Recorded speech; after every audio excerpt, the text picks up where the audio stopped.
With News in 5, I am Clifton James. Trinidad and Tobago's pharmaceutical sector is being controlled by a handful of dominant companies that exert overwhelming influence over pricing, distribution and access to medication.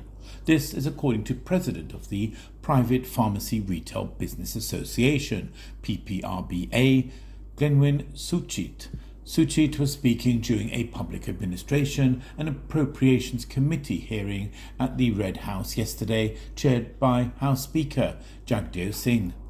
Basically, we have just a few major companies that are controlling everything in terms of private procurement for retail distribution and for the public, he said. According to Suchit, Aventure Limited, owned by the Ungastini Group, controls 74% of the private pharmaceutical market.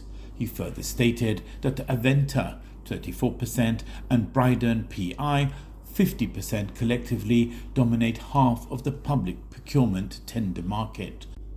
He described the company structure as a vertically integrated ecosystem, one that he said is unacceptable.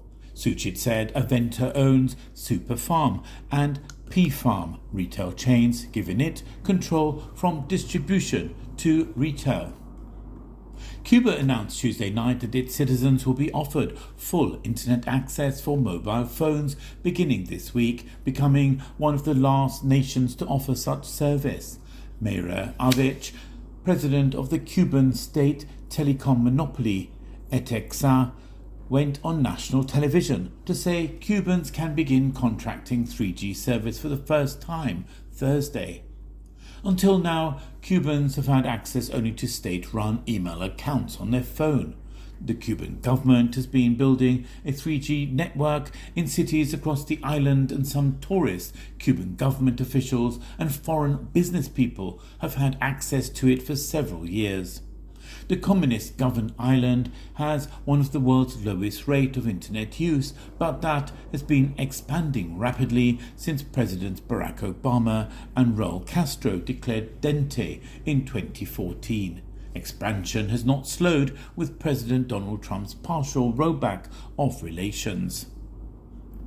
Israel Prime Minister Benjamin Netanyahu has said an agreement with Syria is achievable, outlining expectations that Syrian authorities established a demilitarized buffer zone stretching from Damascus to Jebel al-Sheikh, which Israel currently occupies. Netanyahu's comments on Tuesday came a day after US President Donald Trump said he wanted both Syria and Israel to have a long and prosperous relationship together. Talks have been ongoing over security arrangement between Israel and Syria for months, but appear to have made little progress in recent weeks. Syria does not formally recognize Israel, which has expanded its illegal occupation of Syrian territory over the last year.